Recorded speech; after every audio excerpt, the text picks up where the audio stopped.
Void is going to be changing everything about the metagame. Same thing has happened, with Wings of Liberty over to Heart of the Swarm, Heart of the Swarm over to Law of the Void. They're going to add new units. They're going to add new stuff, and it's going to change the whole freaking game entirely. I'm saying maybe another year or two until Law of the Void. I guess Blizzard is still having fun with Heart of the Swarm, and a lot of profits still going down with this. There's no reason to kill Heart of the Swarm just yet. But I mean, if I were in Tasteless shoes, or no, actually, if I was Artosis, geez, I would be casting, until StarCraft is completely dead. Maybe even 4 to 5 years after Law of the Void is done, there's probably going to still be Pro League and stuff like that. And I mean, if you take for example Brood War, right? StarCraft Brood War was released in 2000. And in 2009, 2008, 2009, that's where Jaedong was at his prime. There was Flash who was at his prime. It was 8 years later after the release of the game, and there was still a lot of action going down. So I have good hopes for StarCraft overall, to be honest with you guys. I think it's going to be living for a long time. And people who say that the game is dead, well, it's probably just because, they're whiners.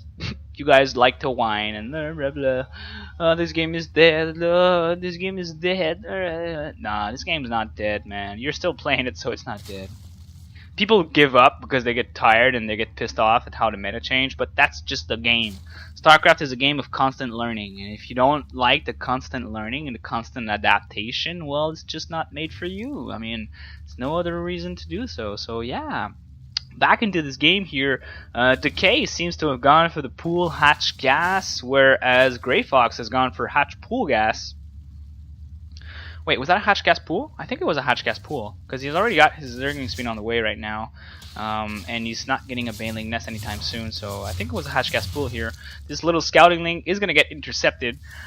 But Grey Fox is making some lings. He's making a lot of lings right now. He's up to 12. He's got 8 more in production. And in the meanwhile, Decay is actually still droning a lot here. So Grey Fox is really showing his colors right now. He wants to win. He wants to make it happen here. And there's no Baneling Nest for Decay up just yet. He's actually going straight for Lair. This is a regular time Lair. But the fact that there's no defense here, this could potentially be very bad. All of the lings are actually still hiding over in the base for Grey Fox. He really doesn't want them to be scouted by anything at all.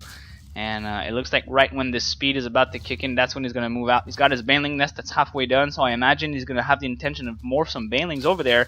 And finally, Decay is going to be seeing this whole freaking slew of lings, and he's got some drones on the way here. Oh, this is actually kind of bad. He's actually kind of in a supply block right now. Oh my god, this is really looking bad for Decay here. Here come all of the speedlings. Oh shit, I think this is going to be game right there. Straight up here, Decay did not see this. He was expecting his opponent to go for a macro play, and kind of sucks because he's going to lose all of his drones, all of his queens, and now Banelings are being morphed at his natural. The Baneling Nest has been shut down. There was never mind. The spines were shut down, but now there's just so many lings inside of the main here. All the drones are trying to stack up and survive. Oh, the Banelings. Oh, the Banelings. Oh, the Banelings. They're gonna get connections, maybe. I don't know. Oh no, but good splits overall. But there's just so many Zerglings here. All of the drones are dying. 31 drone kills overall. Natural falls. 10 more lings are being rallied here. Banelings are detonating into the lair. And this is GG. I mean, I guess it's Decay is just being like, fuck, man, I hate this game. And, yeah, I think it's GG. I mean, I don't really have anything else to say. In the meanwhile, we're just gonna put some music back on here. Let's go back to Prince Charming. Oh, yeah!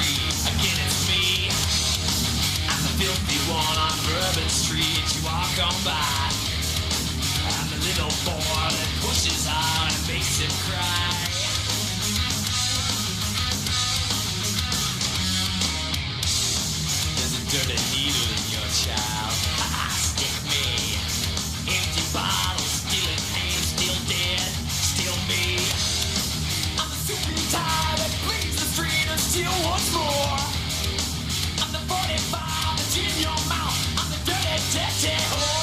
So straight up going for a mass Ling Bane attack. Wasn't scouted. It sucks. The K must be mad, but you know, that's the kind of thing that happens. Grey Fox, now 3-0 for himself, kicking some serious butt here. He's taking a very, very good lead for ourselves, and stay tuned, because game number 4 should be starting really soon.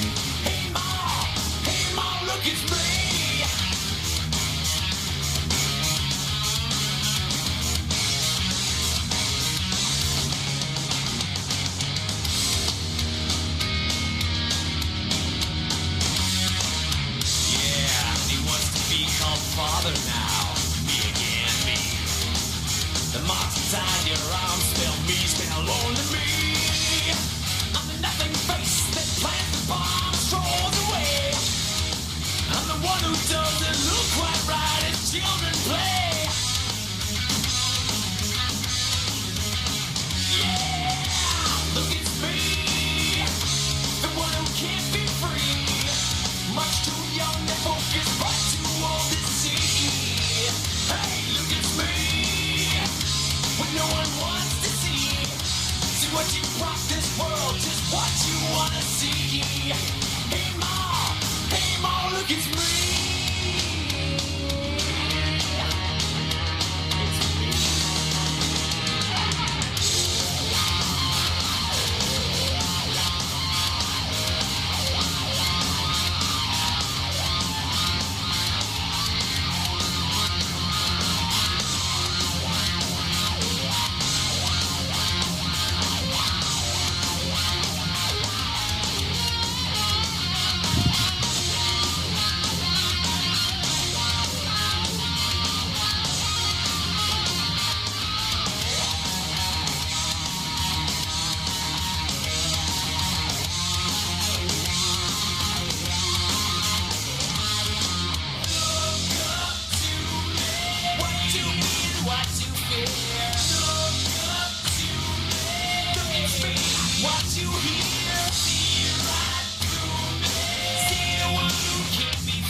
Woo! I really hope they play this song as well. Like, I can't wait, man. I think, honestly, I'm gonna be going into the trash. Like, I'm gonna go trash at Metallica, that's for sure. Like, if they play, like, songs that I really, really love, I'm gonna go trash. And if you don't know what a trash is, well, you guys might want to look it up on the internet.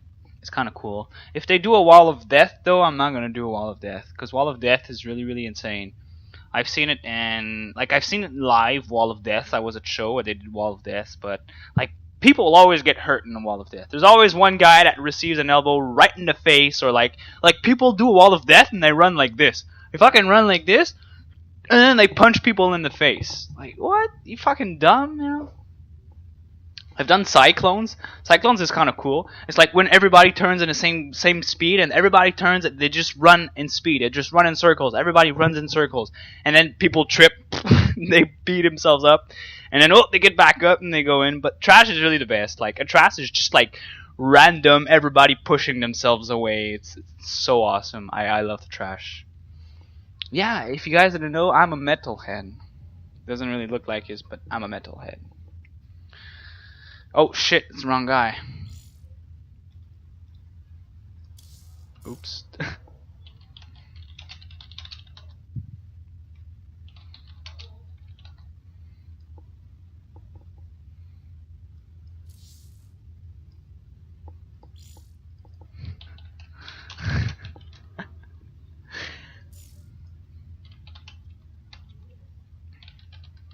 I actually invited Akos to join into the game, whereas it should have been Gray Fox. Oh well. Adrenaline, you suck at your job. And here we go. Game number 4 between Good Game Kids and Alpha Gaming. It's now 3-0 in this clan war. Gray Fox is on a run. He's looking over to get an all kill for himself.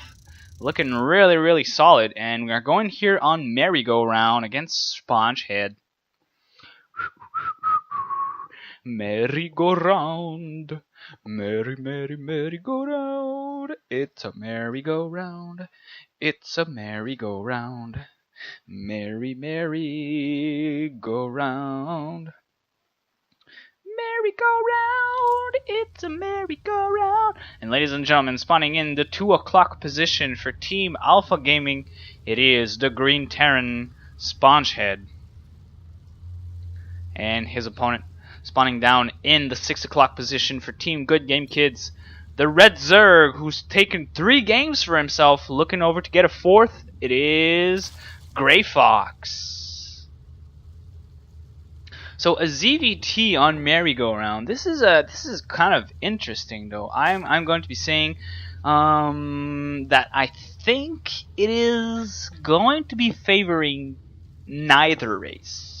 I think that neither race are necessarily advantaged on this map, only given the fact of these spawn locations that are present as is right now. I'm going to explain my theory.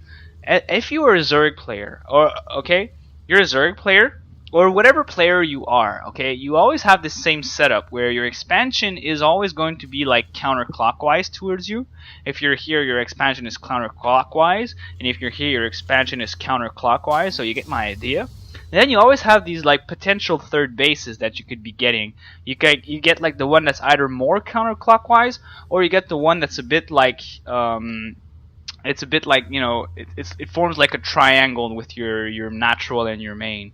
See, from this point of position here, the counterclockwise base is this one, and the one that's part of the triangle here is this one here. So depending on where your opponent spawns, it's going to be influencing on where you're going to be taking your third base. And given the fact that Zerg is going to be having his opponent that's going to be, you know, like very, very far away counterclockwise. Same thing like if the Zerg was here and the Terran was spawning here, it forces the Zerg to take the base that's part of the little triangle. Now, what is really, really important about this is the fact that the Terran can just televac his units up and down from the main to the third, back and forth all the time, and it's a real pain in the ass. We're in the situation whereas the Zerg would spawn and the Terran would be clockwise to him, that would be getting the Zerg that the base would be counterclockwise to him, this one here, and it limitates this medevac effect a lot. It's not like so necessarily more hard to defend. It's kind of like the same distance sort of to reach creep from one base to another. But it's really just, oh shit, command center was blocked by the drone scout, and oh, Gray Fox is going to be getting his little scout to stay alive. He's going to be forcing the Reaper back here. This is a nice little play. Ha! Is he going to be harassing it again? Oh, he loses the drone though. Good pick off by Spongehead here, but he is going to be forced to relift his command center and land it over his natural. That's some little